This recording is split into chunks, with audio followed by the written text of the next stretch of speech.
today. So every day we start fresh because we can't affect the past, but we damn sure can make a difference today.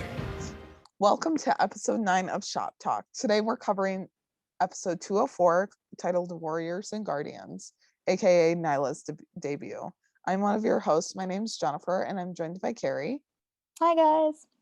So we're back after our little hiatus, I guess you could call it. It feels like we haven't recorded in forever. It feels longer than just a week, but I think it's just been like a long week. So we're excited to be back. We have just like one little snippet of news. The rookie rewatch event starts on June 12th. If you guys haven't heard, it'll be like happening on Twitter, but you can also like watch and post on Facebook or whatever. But we'll reshare the tweet again. If you guys haven't checked it out yet, you should go follow the account, use the hashtag when you're rewatching the episodes, and it'll be a lot of fun. I can't wait to like relive all the rookie feels like all over again. I'm excited. So that's not all that we have just because it's hiatus. But we can jump right into the episode. So like we said, this is the episode where Nyla comes in after like Talia leaves. So it's a lot of like Nyla backstory and then John Nolan. So we'll kind of start off with them. So we see that Nolan is working on his house, putting up a mirror when he gets a call from his new TO. And she's very like blunt to the point. He has questions, of course, and she's cutting it right to the chase, saying, you know, when and where to meet her. And, you know, like she says in 20 minutes, and he says, I can get there in 30. She says, no, 20 or I'm gone. So he leaves the mirror and it breaks. Like as it falls, it breaks. And he was like gonna go back and get it, but he's like, nope, I can't. So then we see him walking into Third Strike, which is like a bar, pool hall. And he has no luck finding her. He even asks the bartender because he's thinking, oh, she's probably in uniform, or, you know, like I'll be able to spot her easily. But she walks over to the table as a waitress, and, you know, John starts talking her leg off as per usual. And she asks him like, why the change? He gives her the whole spiel. She definitely comes across as a waitress. You know, she's like, she wants to listen to him. She, you know, kind of wants to like build up a rapport with him. But after Nyla spends time there talking to him, he starts to wonder why she's favoring him. He's like, you know, you have these other customers in this bar. And one look from her says it all. And he just realizes that she's his TO. So after he finally realizes who she is, she says, took you long enough. And right there, like, she was just so sassy with the look, the took you long enough, like everything. And so she said, so if it wasn't about the gun, why do you want the badge? He says, well, because when people are having their worst day, I want to be there to try and help make it right. And again, she just kind of like rolls her eyes and says, oh God, you're one of those. I mean, the sass is real with this one. Like real, and we see it within the first like 20 seconds of meeting her. But she starts to explain the difference in cops and says that one's worth my time and the other is not. So, you know, that's where the whole like guardians and warriors thing comes in. But she throws down her apron and walks away. Like she doesn't have time to deal with him right now. So then the next scene that we see is the rookies walking into the district. Something I noticed, and I don't know if this was just like a wardrobe snafu or what, but Jackson is in long sleeves and Lucy and John are in short sleeves. And I can't remember if at this point they had like kind of won that battle to where they could wear short sleeves, but I could have swore that Tim had put Lucy back in long sleeves. But I think that was for that one episode where, like, you know, it was so hot or something, and then they all did get to wear short sleeves, but, you know, Tim was like, no. That happened in 201, and then 203 he that was part of their bet, was that Lucy would get to wear short sleeves. So she won that, and then Jackson, I think, is almost there, just not quite yet because he got the low test score. So then we get to roll call, and the rookies, again, I noticed, are sitting at a different table than usual. And then Nyla like comes in and she's sitting down at their usual table. So I don't know. I just thought that was interesting. Like maybe it was just a camera blocking thing, something like that.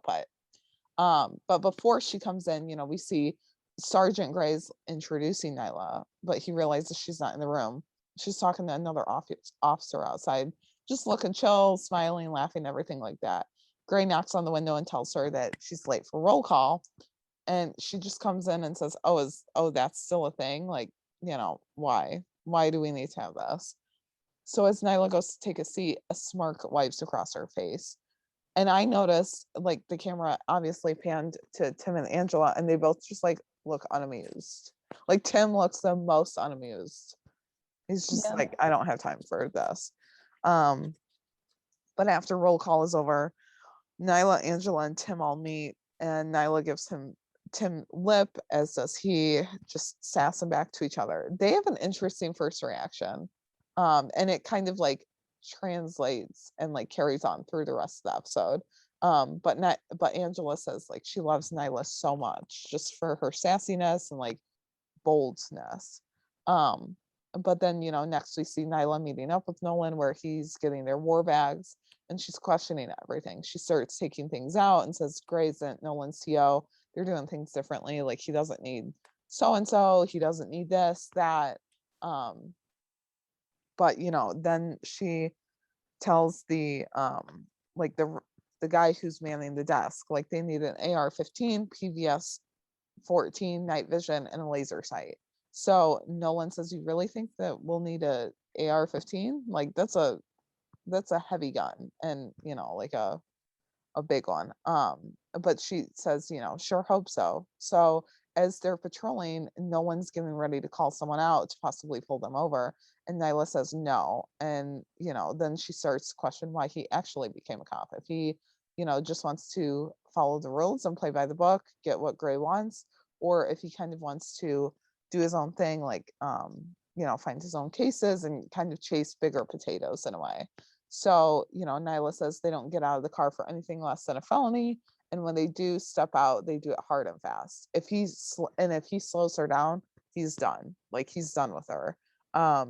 So then, next we see another car, and Nolan points out like Maserati with no plates. And Nyla said, and he tells Nyla it's not worth getting out for of the shop, right? And Nyla looks over to the car and says, no, this one we stop. And the camera pans over to the car. We see a green rags over the steering column to hide the broken ignition. So the car was stolen. And, they call over the radio and they pull over the Maserati. The driver then peeks out the window, like when Nyla's getting out to walk up to the car and says, you're hot for a cop. And like quickly, she just says, I know, like just sassy. Yeah. Does not even need any more than that. So then as the guy gets out, he gets closer to Nyla and she takes him down. Well, another guy runs. So she goes after him and, like we don't see much, but, we see John kind of run up next. And the suspect is on the ground, like yelling out in pain. And he says that Nyla pushed him off the roof, but no one wasn't there to see it. So we don't really know what happens. So then as Nolan asks Nyla what happened, she says gravity. Like it was no big deal. It was gravity that happened. And then, she just bluntly tells him like criminals lie. I mean, he's not going to say, oh yeah, I just fell off. Like he's going to lie about it. So then, we go back to the district and we see Nolan talking with Jackson and Lucy and, saying like with Talia, he would have never considered like, her lying or her doing off the book stuff. But, with Nyla, like he doesn't know. She has a real ends justify the means vibe is what he says. And then Jackson, just in like no, he doesn't beat around the bush and he just says throwing someone off a roof is broad daylight is hardcore though. Like, and I mean, from the get-go with this episode, we've seen that Nyla is like a take no bullshit kind of police officer. Like she's not going to beat around the bush. She's she's going to sass back. She's she doesn't have time for games.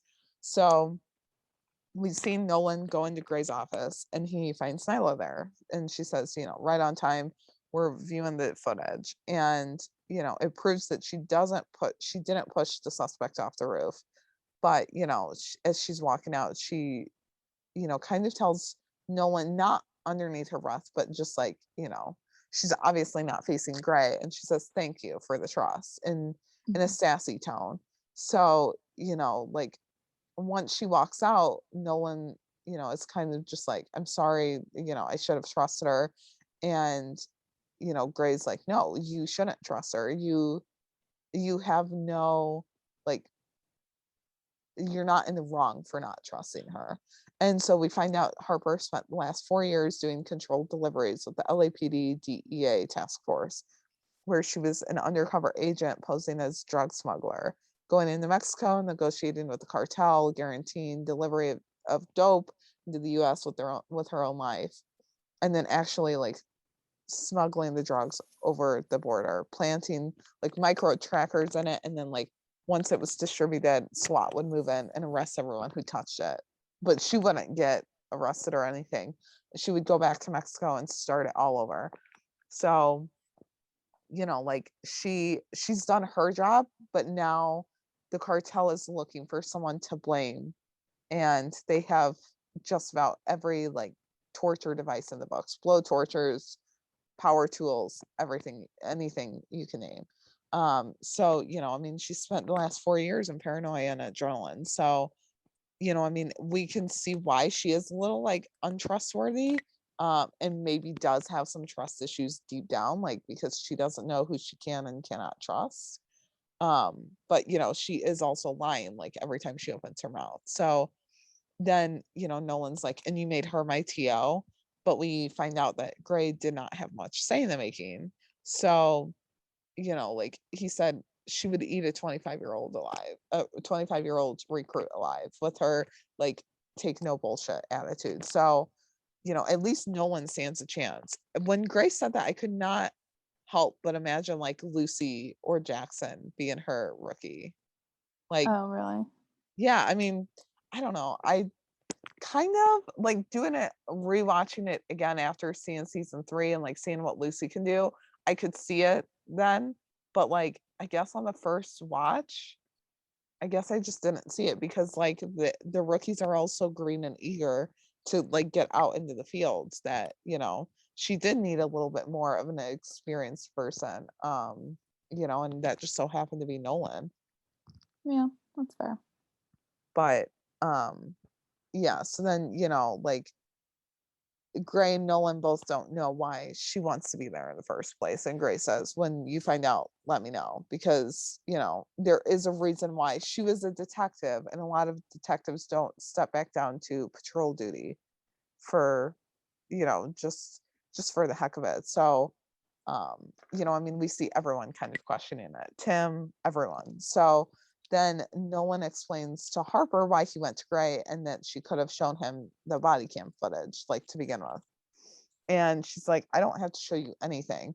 So then, you know, she keeps calling him 5%. And I don't know, it was funny. And I thought that was like a good parallel kind of to Gray ripping on Nolan in the beginning. And now Harper is. So he just like can't get past everyone kind of like not talking down to him, but just kind of like giving him shit about his like where he's at. So Yeah. we see Nolan and Harper driving, and you know, she sees someone obviously from her past, and we find out it's Corkscrew. And so he goes into the laundromat, gets on the phone, and Nolan asks who he is. So Nyla's explaining in the shop, and you know, Nolan's kind of like looking off, and then like looks over and sees that Nyla is getting undressed. So obviously, like he's confused and uncomfortable, but you know, Nyla says if he's in LA, something's up. So watch laundromat and don't come in unless I need you. But you know, Nolan's like, how will I know if I need you? And Harper just says, you will, trust me. But you know, I mean, I found it funny that even Nolan even like reminded her that she shouldn't be taking off her uniform while on shift. And I mean, he's such a rule player, like plays by the rules, but I mean, at some point, like being a cop, play by the rules, but also like know when, I mean, you can't always play by the rules because that could get you hurt or in trouble or whatever at one point. But she just looks over at him and says, "You're going to run and tell Gray?" He just wants to know what's going on, and he can't trust her with his life. And, they're both cops, so they have to be able to trust each other.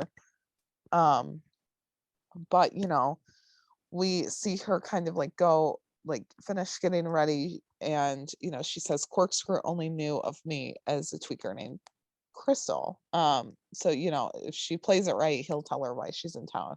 We see her like smudging her makeup. She takes her hair out of a bun. She's wearing a white t-shirt and bike shorts or something similar to it. And Harper tells Nolan, again, only come in if I need you. But, when she gets out of the car and starts to walk in, she like takes some grease from the tires and like rubs it on her shirt to make it look more disheveled. What I'm wondering is, do all of the cops have to wear something like that underneath their uniforms? Like, obviously, we see white t-shirts on John, Lucy, and Tim. So I would assume that I believe there's one on Jackson too. We've seen it. But I would think that they would, just in case they have to do something like what Nyla was doing. Like if they have to go undercover on the spot. But I don't know. Can you see like Lucy going in and like going in undercover in just like bike shorts and a t-shirt? Because I can't. I don't know. No, I can't. I don't. Yeah. I don't know. I just feel like it was kind of meant more to show Nyla's like transformation, Well, or and like like how take she's charge attitude. yeah. Yeah. I don't know. I was just kind of like, she was prepared for that day. Mhm. But Nyla, or should I say Crystal, walks into the laundromat and sees Corkscrew. He's like turned around so he's not facing her or the door. And she grabs slippers from someone's basket and puts those on, and then also grabs someone's zippered hoodie. So, and then like she kind of grabs someone's laundry or starts pulling it out of the dryer and acts like, it's hers. So then when Corkscrew walks by, she's like, "Hey man, this is my clothes. Like, I'm not stealing anything." But like we see her kind of turn around and she's she realizes who it is, and she's talking to him. And Nolan's just sitting in the shop like nervously awaiting for any signal to go in. So while he's sitting there, he decides to call Lucy, who puts him on speaker with Tim so Tim can hear. And he asks, hypothetically, is it worse to disobey a direct order from your TO or to stand by and watch while they're killed? And Tim just says, disobeying a direct order is a serious offense. So really think about it before you do it. Lucy asks what's going on, and Nolan just says, I'll let you know when I figure it out. And so then we see Nyla/Crystal talking to Corkscrew, telling him, she needs cash and something big must be going on because he's in town. Basically, kind of saying what she said to Nolan. So as Corkscrew starts to walk away, Crystal tries to save it by pulling him back and saying, "I'm a great lookout. Like, you can trust me. I've got your back." He reminds her about the last time, saying, "Last time you were supposed to help out, you flaked. I almost got pinched, and a buddy of mine is doing 5 years in prison." And her facial expressions during this entire scene are great. Her facial expressions in this episode are classic. But Crystal backtracks and says, "That's not my fault though." And Corkscrew takes it as she's saying that it's his fault. So we don't see much more of that interaction. Just we see Nolan sitting back out in the car, and then Corkscrew comes flying through the glass window. So Nolan got his answer about whether Nyla was okay. And as Nolan runs in, Corkscrew and Crystal are putting their hands up, and he gets against the wall. Crystal inches towards Nolan and then punches him right in the face. And as she's trying to get away, Nolan has her, and she whispers to him, "Let him go and arrest me, because then that way it'll keep her cover." And they'll be able to kind of like get information on Corkscrew. So as Nolan's talking to Corkscrew, Harper's in the back of the shop, handcuffed and everything. And he's getting his Corkscrew's phone number and ID, and has to use his actual phone to get the number. And Corkscrew's face in this was just like a little, I don't know, he just wasn't like, he obviously wasn't patient. He looked a little anxious and nervous, just because he had been like pinched by the cops. So Nolan and Harper leave the scene and get far enough away. And, Harper's really wanting to pull over and, like she wants her to let her out. She wants him to let her out. And, he won't until she answers a few questions. He's really using the power that he's holding right now. So he wants to know what Corkscrew said and what he's doing in LA. Harper pulls the I'm your TO card a few times in a stern voice to get him to pull over. And Nolan comes back sassy, like just as sassy as Harper's been, and saying, you really don't act like you're my TO. So they go back and forth with her saying, I tell you, but you'd probably just blab it to some random waitress anyway. Ooh, sick burn, man, sick burn. So then Nolan is not sure like how he's supposed to trust her when everything she said is a lie or an evasion. And Nyla just says point blank, like, I'm not lying when I say that I hate you. I mean, her face in this too, like, I don't know. It was so sassy. And then she was like in the back seat of a police car. I don't know. It was hilarious. But Harper says one more time, like, pull over right now, 5%, or I will have your badge. And Nolan's face in this is just like, oh crap, what do I do? So then she says this, after Nolan gives her lip and says, that lying is just natural for her. But, like, she's dead serious. She just looks dead serious in this. So we cut to the next scene and they're at the food truck, like Nolan, Jackson, and Lucy. And they're on the patio, like getting lunch. But Nolan says, I'm pretty sure that I'm getting fired. And the camera like goes back over to Nyla, who's sitting still in the back seat of the car, and just like a suspect. And Jackson says, like, you have to let her out. But Nolan can't stand down now. He's gone too far. So Nyla, like, the next thing that we see is Nyla is back. She's at the table, drops the cuffs, and says, like, you better enjoy that cupcake because that's the last cupcake you're having as a police officer. But like, she's threatening him and then starts to walk away. But Nolan pulls out Corkscrew's phone number and says, we can track his contacts and movements. And just as Nyla's about to take it, Nolan like rips it away and asks if he's still fired. And Nyla just like looks up in the air kind of and says, not today, definitely tomorrow. The sass queen is back. But then she reaches down and like takes his radio and just starts walking away, speaking into it. Mind you, she's still in her like white t-shirt and bike shorts. So I was just gonna say that. I was like, yep, she's still wearing the shorts. Yeah. And the slippers with the high knee socks. Can't forget that. Yeah. So then, like we just assume that like Tim or Jackson and Lucy are just like have a lunch, and Tim and Angela are nowhere to be found. But then the camera pans further back to the patio where the two TOs are eating, and Angela's like questioning what's she wearing. And Tim just says, like, in a serious voice, there was a little sass in it, and said, more importantly, what is she doing in our house? Like, Tim has a problem with her. Like, not even a problem, he's just skeptical of her. Yeah. I mean, as he should be. But yeah, so everyone thinks that something's going on. Nyla, like we said, had a golden ticket and could go anywhere like within the police force, but chose to go back down to patrol at the LAPD Wilshire district. So something is up and we don't quite know yet. But we're back at roll call again where, well, I don't know if it was roll call or just like a briefing, but Gray's talking about Corkscrew and giving everyone the rundown. So Nolan and Harper are partnered up with Bradford and Chen. And, Gray makes clear that he wants Harper to stay outside and secure the perimeter. But, she's confused. She says, it's her bus, or it's my bus, but you want me outside? Like, that doesn't make any sense. And Tim's face just says it all.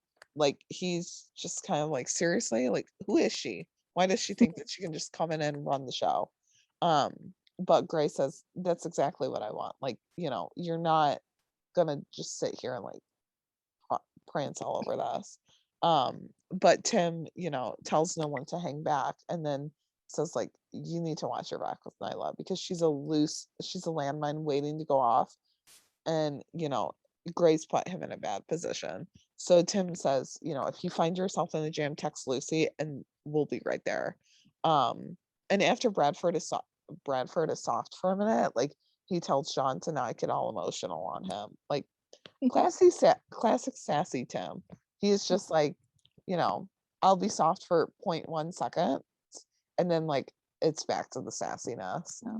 I just thought it was funny because he was like, so if you like find yourself in trouble, text Lucy, as in don't text me. Text Lucy. Well, and he used her first name. It wasn't like Officer Chen, was it? No. Yeah. So it was just funny. Yeah, it was. But then next we see Nyla and John are watching Corkscrew through a hidden camera, and John lets it slip that he knows a little bit more about Nyla, like about her past with the LAPD. So they just keep going back and forth with each other. She's sassy, he's like dead serious about it. And we like hear more about the meet.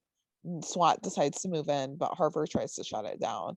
And as she's like going back and forth with the SWAT officer, like chain in command, Gray comes over the radio and says, like, follow your orders and respect the chain of command, or I will have you fired, regardless of your golden ticket. Like, that is her ultimatum. She can either buck command and lose her job, or she can follow the rules and keep her job. So it's a real tough one for Nyla.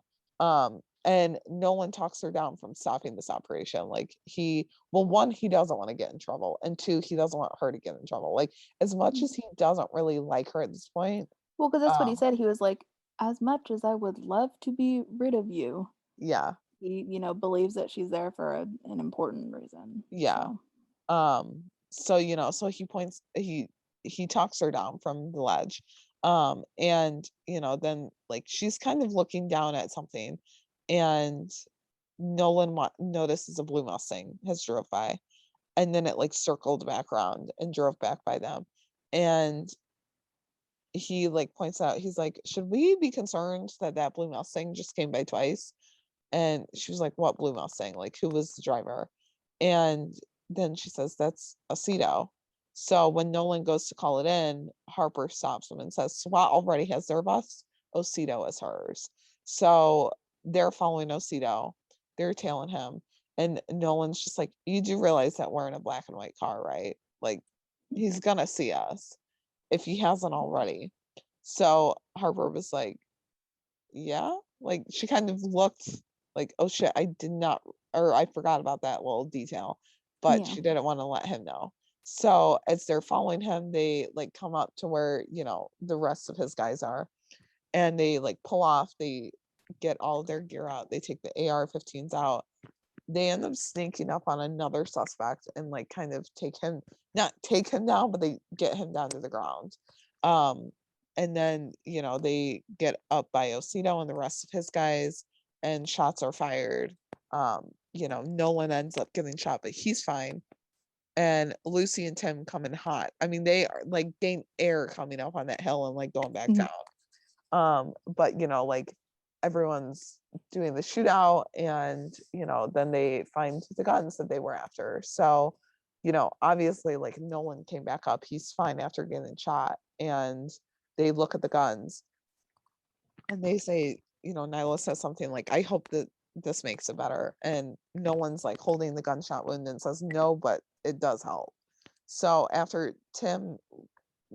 all of that, Tim, Lucy, and John are all watching Nyla get reprimanded by Gray, like, because he is his clear office.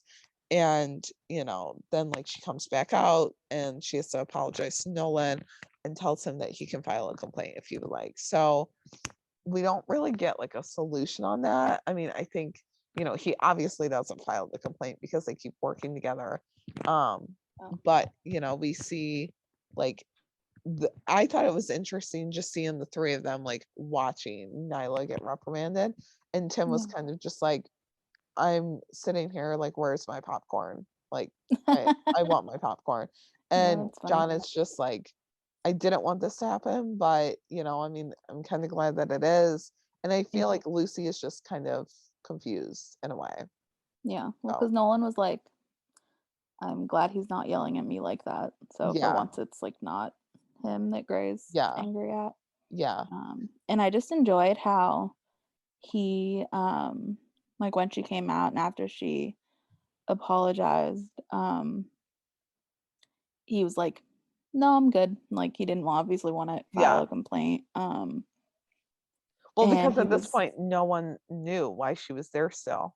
yeah, well, and that's the next thing he mentions though is like, but when you're ready, I'd love for you, to tell me why you're here. Yeah, Now it was like, don't hold your breath. yeah, And she like goes to turn away, and then John's like, I think that 5% should be like her nickname as opposed to his. yeah, And she was like, is that all? Or like, are you done? And he's like, yes, no. yeah, And then pause. Have a nice evening. yeah. And then that's the last thing that he He's said. like so awkward. Like he wants to be like sassy and like bold, but he's just kind of like, I'm just gonna be Mr. Nice Guy over here and like kill you Yeah. with kindness. Yeah. Um, It works for him though, I yeah. think. Oh yeah, it definitely does.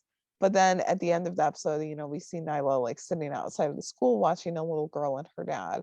And after the little girl goes into the school, the dad comes over and like finds out why she's to kind of confront why she's watching them.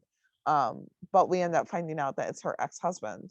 So, we kind of put the pieces back together that Nyla's back in town at the LAPD Military District to be closer to her daughter and petition for joint custody, but also like to not be undercover anymore.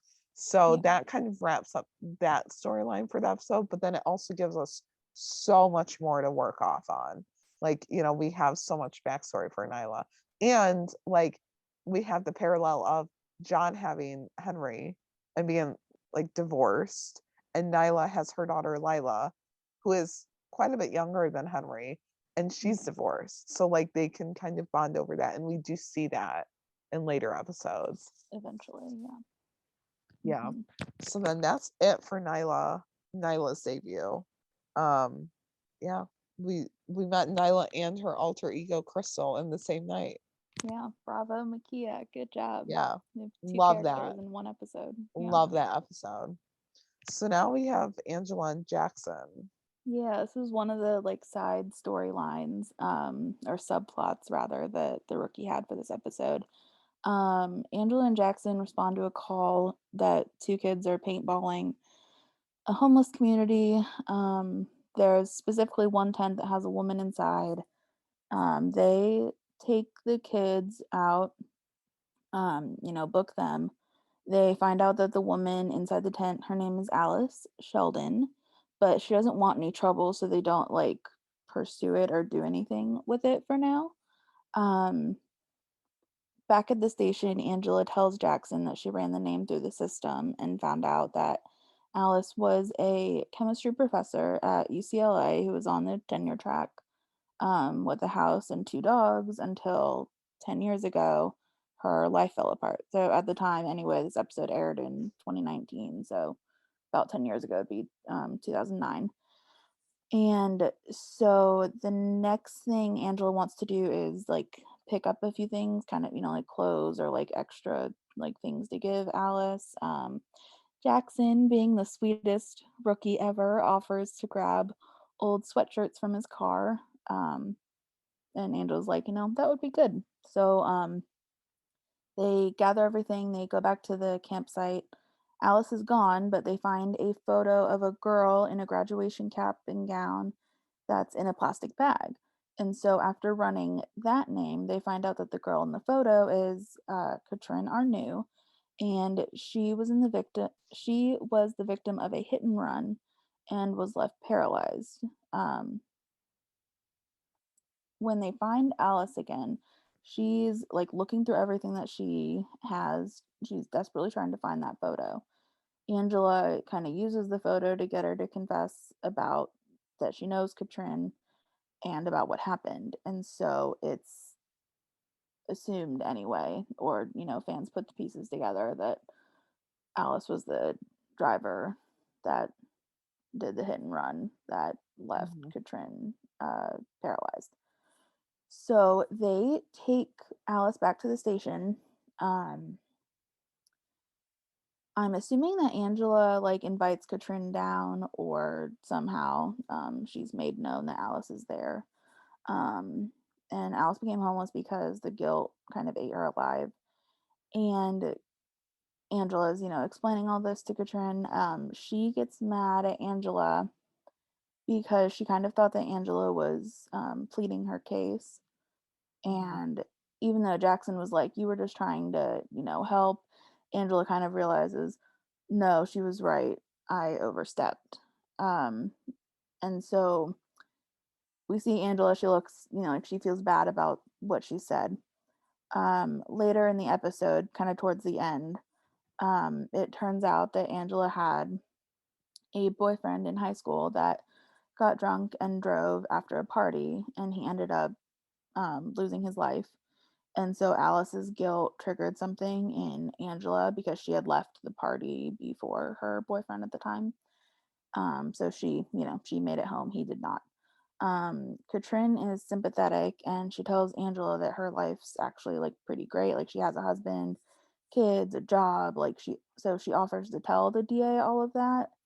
And Angela thanks her, saying that could make a difference between prison time and time at a care facility for Alice. And I don't know, I just really liked that end line, because Angela was like, that's very generous of you, and Katrin just looks at her and is like, no, it cost me nothing. So it really does, words matter. I don't know, it was just a nice scene. I liked how they wrapped that up. Yeah.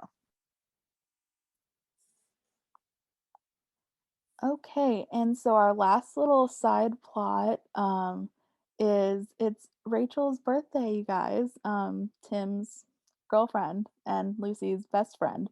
And he didn't even know until Lucy had right. something. Granted, they'd only been dating for 2 weeks, but still. Right. Yes. So it is Rachel's birthday. She's stopping by the station, and Lucy had given her a present that was a model airplane book. Tim's foot really should have met his mouth before. He was like, sounds like a real page turner. And the camera panned over, and you could see Lucy, she was giving him a quick glance, what the heck? Why would you say that? Well, and then when Rachel had said it meant a lot to her, Tim was like, shit. Right, yeah, because Rachel's grandfather did the illustrations. Yeah. And he was a pilot, and he was very, very into planes and everything. So it's oh, Tim, you kind of you screwed yourself on both ends, with Lucy and with Rachel. Yeah. So I noticed that when Tim and Rachel are they're just they awkwardly stand there for a second, and they're yes, in all actuality, they could just kiss and have a normal goodbye and blah blah blah. Yeah. But they don't really, because Lucy's there, and so I think that's why. But I noticed she kind of turned around and was like, this is awkward. I'm just gonna go over there. Yeah, she looked away while they were being flirty, so it was kind of just even weird. at the end of the episode too, they were just being awkward, and I was just okay, this is a little weird.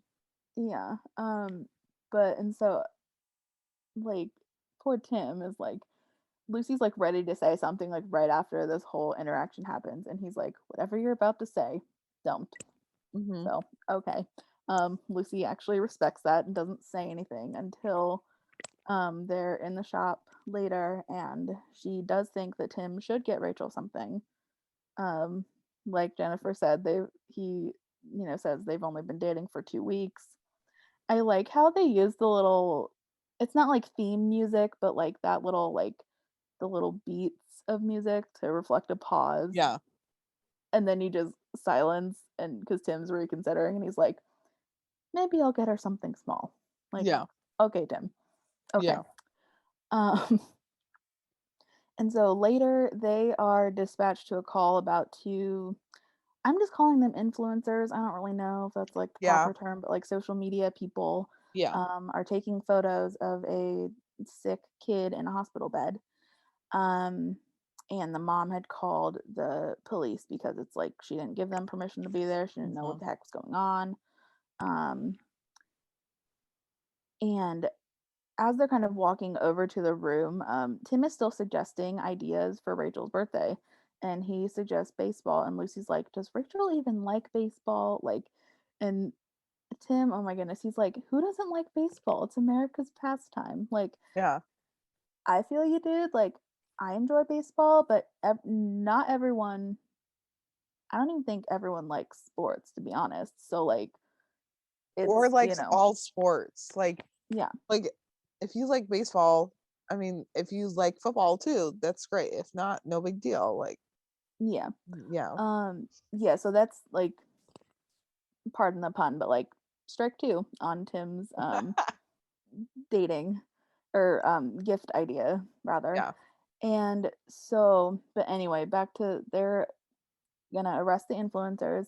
The kid is so cute though. The kid gets out of his hospital bed and like, you know, gets his mom's attention and is like whispering something, and then the kid wants to take a picture with Lucy and Tim Like, instead. So like so that's so soft. cute. Yeah, that's so cute. And then the influencers go and ruin the cute moment.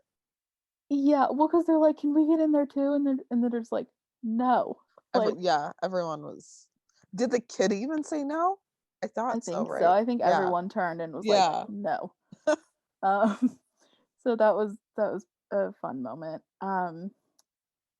And while they are the two influencers, while they're being booked, Tim is again still suggesting ideas and suggests the shooting range. And I know it's like not important to the whole thing, but like, hello, personal space. Like, Chenford doesn't know it in that Yeah. moment. They So don't. they really don't.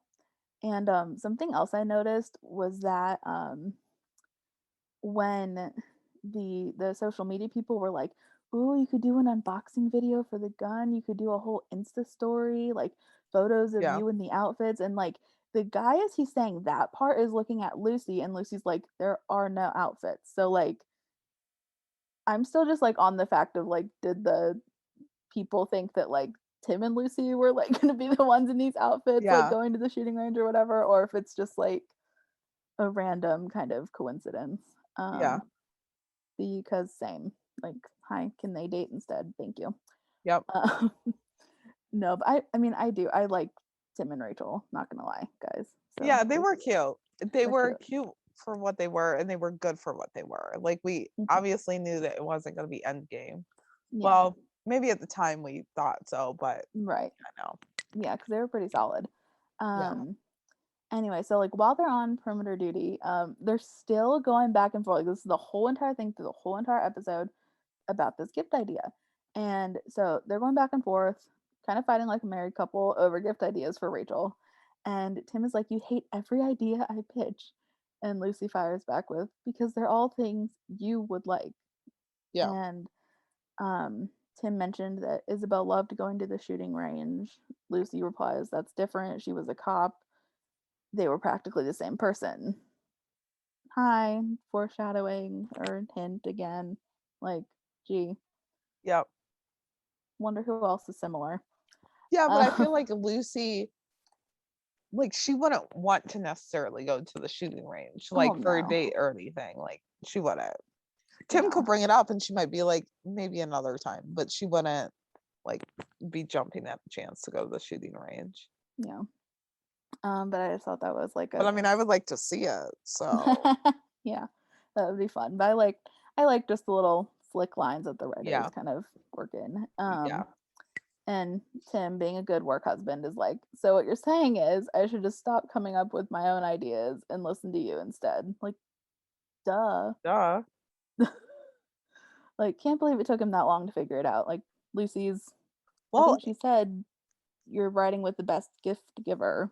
well, and So, Lucy is like Rachel's best friend. Like yeah. Tim and Rachel have been dating for 2 weeks. Sure, he knows Rachel, but nothing like what Lucy would know Rachel. Yeah. So Exactly. yeah, just listen to Lucy, Tim. Like you're fine. Yeah.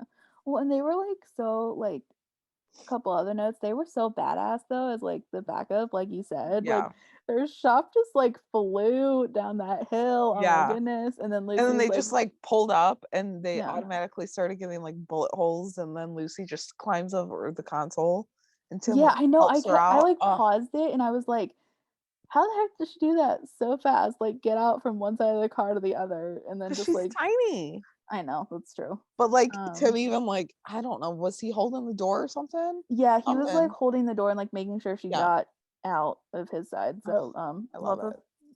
Love that. I love the male female partnership dynamic. Like I love it on The Rookie. I love it on like the other first responder shows I watched too. I don't know why, and it doesn't even have to be romantic. Like just No, as friendships. Yeah, because like Jackson and Angela still have that same Yeah. dynamic and it's like very much platonic. I don't know. I don't know why, but I just love it. Like I love seeing that dynamic. I love kind of seeing like one of them being tough and like have a hard exterior, and the other kind of trying to like break that hard shell. So yeah. And then they help Nyla and John arrest the other gun runners. They just look so badass. Like they I were call all them like team walking tall and up. small, but They were like walking up with their guns drawn or something, and I was just like, damn, this foursome right here is good. Yeah. So in the end anyway, for Tim, he gets Rachel a model airplane puzzle or like model to put Yeah. together, some thing with a bunch of pieces that you put together, guys, okay?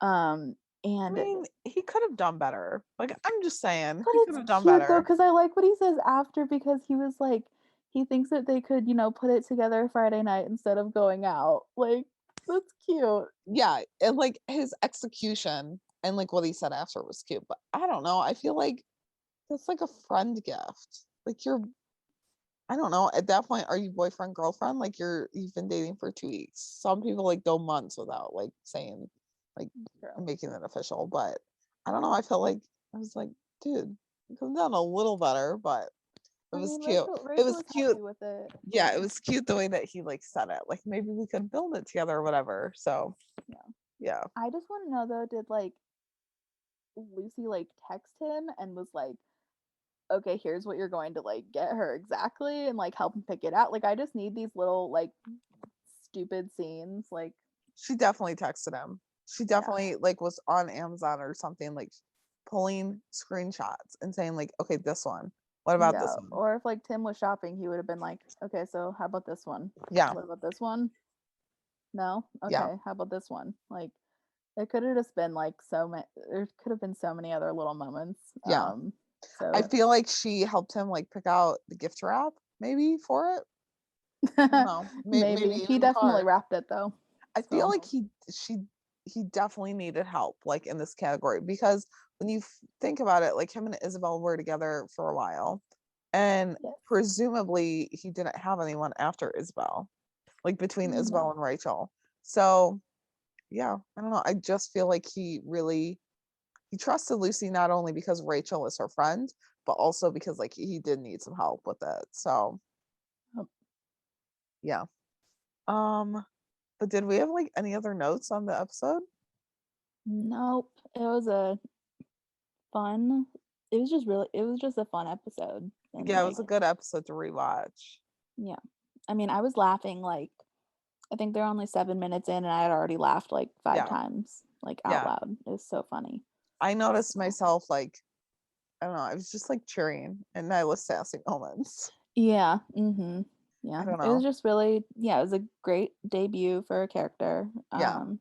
And I liked that it was 4 episodes into the new season. It wasn't like we started off in 201, like boom, this is your new TO. Like we saw No One with Gray, and just like he had other things going on. It wasn't like right away, first minute in, he had met his new TO. Yeah. So, but that is all that we have for today. You can find us on Twitter at the Shop Talk Pod _ or email us at the Shop Talk Rookie Podcast at gmail.com with all of your thoughts. You can find us on individually on Twitter as well. I'm at jstark804. And I'm at Kari Hyman. And then we do have a T Public store as well. So if you want some merch for the rookie, I know I've said it for like a little bit, but there will be some new designs going up there soon. Just have to like rework them. But next week we'll be covering the episode where Angela and Wesley meet.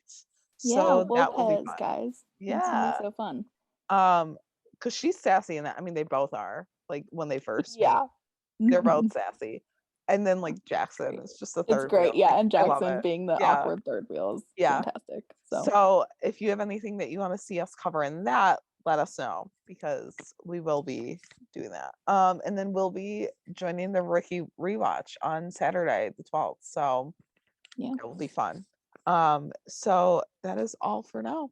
We'll talk to you guys later. Bye. Bye guys. Go get him, boo.